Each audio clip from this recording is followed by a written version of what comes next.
Hey everybody, welcome to my channel. Welcome if you're new and welcome back if you're not. But check out what I found at the Goodwill the other day. Look at how huge this jar is. It's a huge mason jar with a good lid on it. It's 159 ounces, 4.7 liters. Listen to that good seal. That's a really good seal. Really good seal. It was very hard to open up, which shows it's a good seal. And it has a really nice handle on top. Look at that. That jar was very dirty when I bought it. And don't worry if you buy them and they're dirty, the seals are dirty or anything. Just get them home and put some vinegar and water and baking soda and clean them up real good. That's what I did. And now it looks brand new.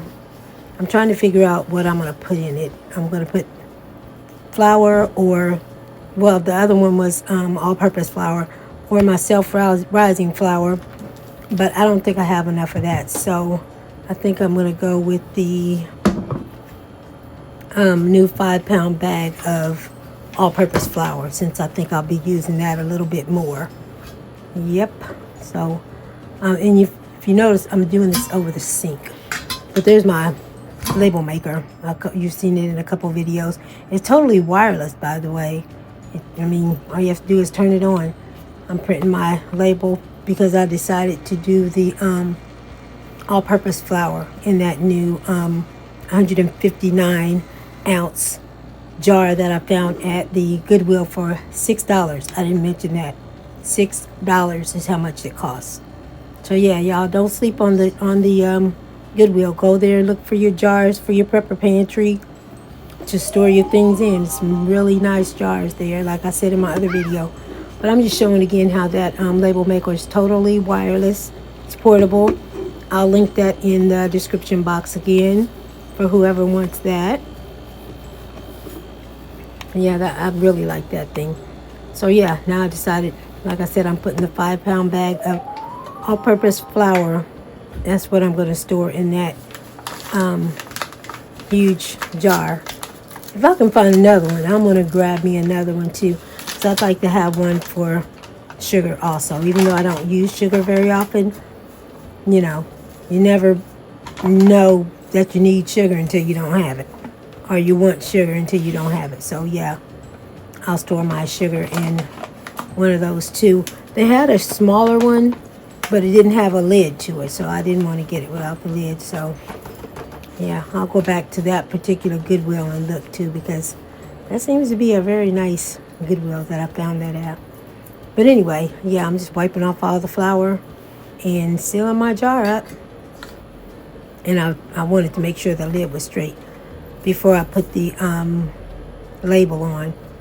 I don't know why, but yeah, and then I ended up putting it on crooked once I got that tape off the back of it. I ended up putting it on crooked, but yeah, I was trying to record and put it on too, so it is what it is.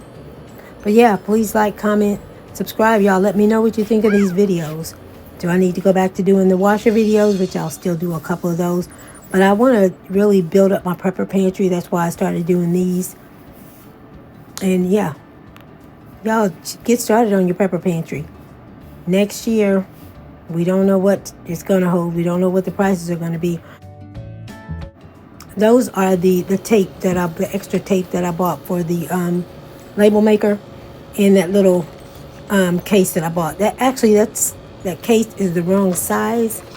It's for a different model that they make, but I made it work anyway because I didn't want to send it back.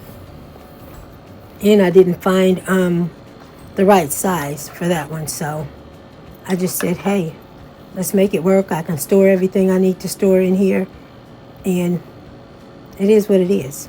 At least it works. I have something to protect it.